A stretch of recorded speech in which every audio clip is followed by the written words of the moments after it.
అనేకులు అన్నారుగా మోషే, నీకు పని పాటలేక మమ్మల్ని తీసుకొచ్చు మమ్మల్ని సంపనీకి, మేము లోకంలో కలిసిపోతాం, మేము వెళ్ళిపోతాం, మాకు ఈ భక్తి వద్దు అన్నారు.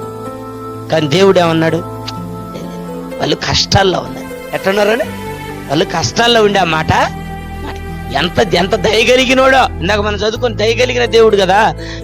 వాళ్ళు కష్టాలు వచ్చారు, వాళ్ళకి హృదయం అంతా కష్టంగా ఉంది, బాధగా ఉంది. ఏం పట్టించుకోబాగానే చెప్పు, ఇదిగో ఇప్పుడు చూస్తున్న ఈ మాట, ఇప్పుడు మీరు వింటున్న ఈ మాటలు, ఇప్పుడు మీరు పడుతున్న ఈ బాధలు, ఇప్పుడు మీరు పడుతున్న ఈ ఆవేదన ఇక మీదట ఉండనే అని కన్నులారా చూసేలాగా అద్భుతములు చేశాడండి వారి ఎడల. అద్భుతములు చేసేవాడు నీ ఎడల కూడా చేస్తాడు. దిగులు పడబాకు, భయపడబాకు. ఉన్నాడు నా దేవుడు నీతోటి కూడా. ఆయన నిన్ను నడిపిస్తాడు.